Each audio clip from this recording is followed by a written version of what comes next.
현원 마케터가 틈틈이 놀고 있는 마케터의 놀이의 제이입니다. 반갑습니다. 코로나19가 여전히 기승을 부리고 있습니다.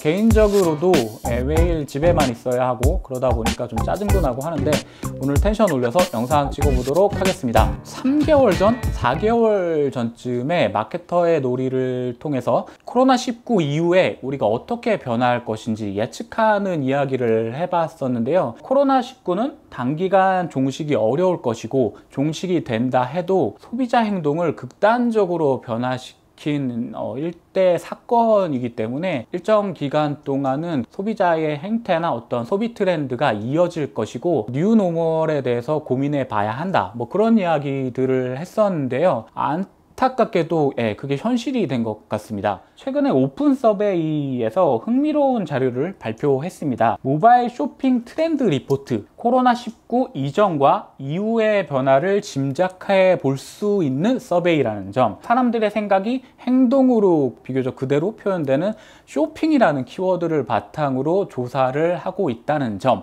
이런 점들 때문에 주목해 볼만 합니다. 실제로도 유의미한 내용들이 굉장히 많았는데요. 지난 영상이 코로나 이후의 변화를 그러니까 예측해보는 그러한 내용이었다면 오늘은 이 레포트를 바탕으로 코로나19 이후에 우리가 실제로 어떻게 바뀌었고 이 트렌드가 어떻게 이어질 것인지 이야기해 보도록 하겠습니다. 쇼핑 경험이 있는 전국 2040 남성, 여성이 그 대상입니다. 코로나 이후 나온 자료 중에서도 통계적으로 의미 있는 집단의 목소리를 확인해 볼 수 있는 자료라고 생각됩니다. 전반적인 쇼핑 트렌드부터 한번 살펴보도록 하겠습니다. 많은 분들이 예측하고 계시지만 모바일 쇼핑이 지속적으로 늘어나고 있습니다. 3개월 내에 구매를 한 분들은 2018년 하반기 89%에서 무려 95%까지 올라왔고요. 오프라인 구매는 90.3%에서 소폭 하락하는 추세선을 보이고 있습니다.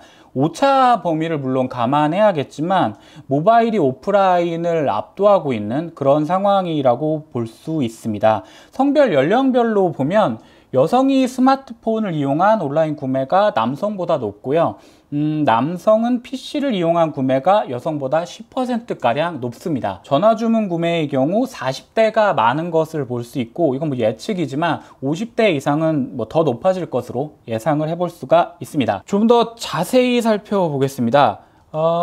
온라인 모바일은 티켓, 쿠폰을 제외하면 모든 부분에서 이렇게 상승을 하고 있습니다. 특히 식료품, 개인생활용품, 서적, 취미, 반려동물 용품 등이 큰 폭으로 증가하는 그런 트렌드를 볼 수 있고요. 식료품의 경우에는 오프라인도 물론 늘었지만 온라인, 모바일 구매가 압도적으로 늘어나고 있는 것을 확인할 수 있습니다. 온라인으로 구입하는 것이 트렌드로 자리 잡고 있다는 그런 분석이 가능하고, 패션 의류나 패션 잡화도 재밌는데요. 실착이 중요한, 그러니까 실제로 착용해 봐야지 되는 그러한 카테고리의 제품의 경우에도 온라인이 오프라인을 앞서고 있는 그런 현상을 볼 수 있습니다. 오프라인 구매가 줄어들고 있는 그 이유는 명확한 것 같아요. 상품을 직접 착용, 확인할 수 있어서 오프라인을 이용한다고 소비자들은 답하고 있는데요. 코로나19로 외출을 하지 못하고 있죠. 그렇기 때문에 오프라인의 장점이 상당 부분 상쇄되고 있습니다.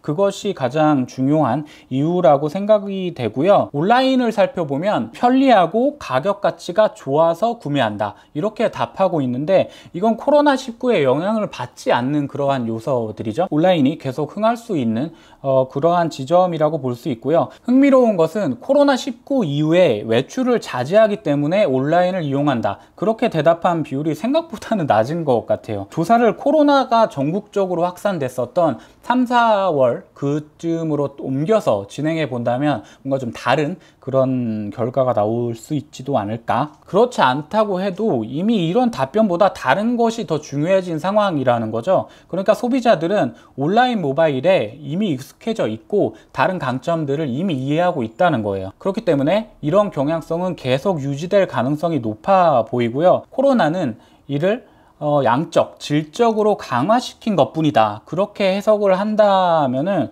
오프라인 입장에서는 좀 더 비관적인 그런 측면으로 바라볼 수 있을 것 같습니다. 오프라인을 매장별로 좀 더 자세히 살펴보면 편의점이 드디어 대형마트를 따라잡았습니다.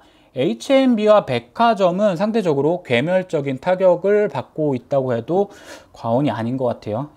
재래시장은 정부의 지원이 큰 이유가 될 것 같아요. 재난지원금이 지역 경제에 실제로 큰 효과가 되고 있다. 연령별로도 흥미로운 지점이 있습니다. 20대의 경우에는 다른 세대에 비해서 H&B와 백화점 이용률이 상대적으로 높게 나타나고 있는데요. H&B의 주 이용층을 분석을 해본다면은 이 부분은 이해가 갈 것 같은데 백화점은 좀 의외의 결과인 것 같아요. 근데 상대적으로 소비 여력이 더 큰 30대 그리고 40대 그런 분들이 전통적으로 백화점이 타겟팅 하던 분들 코로나로 인해 이용률이 낮아지고 있고 상대적으로 20대는 더 많이 이용하고 있다는 것은 마케팅 커뮤니케이션을 하는 분들이 살펴봐야 하는 그런 지점이라고 생각합니다. 지금까지 전반적인 쇼핑 트렌드를 살펴봤는데요. 전체적으로 정리를 해보자면은 코로나19 이후에 실제로 온라인 앱을 이용하는 소비자들은 늘어나고 있고 많아지고 있는 것을 확인할 수 있었습니다. 항목별 서베이를 좀 더 살펴봐도 이게 질적으로 그리고 양적으로 이용 추세는 오프라인에 좀 불리한 그러한 상황인 것 같고 앞으로도 그 추세가 양쪽 온라인, 오프라인 이 양쪽에 계속 지속될 것이라는 예상을 해볼 수 있었습니다. 한마디로 코로나19는 온라인 모바일 대세론 그 대세의 시계를 더욱 빠르게 가속화시키고 있는 것을 볼 수 있었고요. 오프라인이 고민해야 될 부분은 더욱 커져만 가는 상황이라고 평가할 수 있습니다. 지금부터는 온라인 모바일 이 부분에 좀 더 집중해서 소비자 구매 행태는 어떤지 그 부분을 자세하게 살펴보도록 하겠습니다. 먼저 모바일 쇼핑 앱 이용 행태에 대해서 살펴보겠습니다. 당연한 결과인 것 같아요. 실제로 커머스들의 이용 시간대를 보면은 잠들기 전에 주문하는 비율이 굉장히 높거든요. 근데 이 자료는 약간 다르게 나오고 있는데 갑작스러운 상품 구매가 필요한 상황 이게 사실 잠자리에 들기 전이거든요. 그때 떠오르기 마련이고 그때 주문해야 하고 그러니까 12시 전에 주문해야 하루라도 빨리 오잖아요. 그렇기 때문에 이거는 그놈이 그놈이라는 해석이 가능할 것 같고 다음은 앱 설치 개수가 늘었고 상대적으로 접속 빈도, 구매 빈도는 모두 떨어지고 있습니다. 그럼에도 불구하고 앞서 살펴봤듯이 온라인 모바일 이용률은 계속 올라가고 있고 매출도 압도적으로 코로나 이후에 늘어나고 있다는 것을 봤을 때 그 목적성 구매 그냥 딱 타겟팅해서 들어와서 사는 비율이 늘어나고 있고 이용하는 쇼핑 앱에 대한 이해도가 늘어나고 있고 이 업체들도 UI나 UX 등을 지속적으로 개선하고 있기 때문에 체류 시간 자체가 떨어지고 있다. 이거는 약간 오프라인과는 좀 다른 측면이 있는데 온라인 같은 경우에는 굉장히 긍정적인 상황이라고 볼 수 있을 것 같습니다. 서비스별로 살펴보겠습니다. 쿠팡이 압도적이네요. 쿠팡이 압도적이고 이건 사실 다른 여러 가지 레포트들에서도 나왔던 내용이라서 놀랍지는 않은데 2018년 하반기와 비교할 때 20%나 늘어서 54.7%의 이용률을 보이고 있습니다. 2위는 네이버 쇼핑인데 사실 그 네이버 쇼핑을 단일 쇼핑 앱이라고 보기는 좀 거시기하죠. 여러 가지 업체들 여기는 쿠팡도 사실 들어가는데 여러 가지 업체들을 중개하는 플랫폼 그 자체이기 때문입니다. 어쨌든 쿠팡과 네이버가 양강 구도를 형성을 하고 있고 4위부터는 이용률이 줄어들고 있는 것을 볼 수 있습니다. 이건 지금까지는 볼 수 없었던 그러한 내용인데 1, 2, 3위에 편중이 되고 있고 3강의 구도가 이제 시작이 되고 있다라고 봐도 무리가 없는 해석일 것 같습니다. 최근 괄목할 만한 성장세를 보이고 있는 당근마켓 같은 중고 마켓들이 이 비교군에 없는 것은 좀 아쉬운 것 같아요. 여기까지 1편입니다. 2편에서는 좀 더 재밌는 이야기, 쿠팡이나 네이버가 뭐 이강 체제를 구성을 하고 있는데 소비자들이 왜 얘네를 사용을 하는지, 유료 멤버십, 새벽 배송 서비스의 의외의 영향과 효과, 네, 그런 얘기도 해볼 수 있을 것 같고요. 네, 그러니까 결론은 그 마케터의 놀이 구독과 좋아요 부탁드립니다. 네, 이상입니다.